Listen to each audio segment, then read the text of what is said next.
நல்ல ஒரு fibre and protein rich மீலுக்கு ஒரு ஐடியாங்க.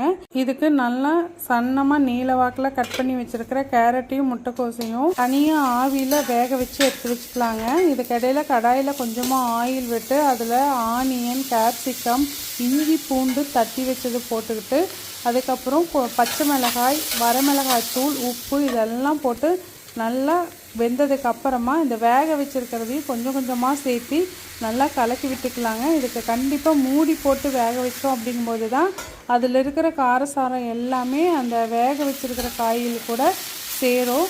அது நல்லா ட்ரை ஆனதுக்கப்புறமா இந்த ஸ்டவ்வை ஆஃப் பண்ணிக்கலாங்க. இப்போ வெஜிடபிள் ரெடி ஃபைபருக்கானது. அடுத்தது வெஜிடேரியனாக இருந்துச்சு அப்படின்னா ஒரு சூப்பரான ஆம்லெட், இல்லை அப்படின்னா நீங்கள் பன்னீர் கூட எடுத்துக்கலாம். நான் வெஜிடேரியன்னா இந்த மாதிரி சிம்பிளாக வதக்கின சிக்கன் கூட சர்வ் பண்ணலாம். இது உங்களுக்கு ஒரு சூப்பரான ஐடியாவாக இருக்குன்னு நினைக்கிறேன். கண்டிப்பாக ட்ரை பண்ணுங்கள்.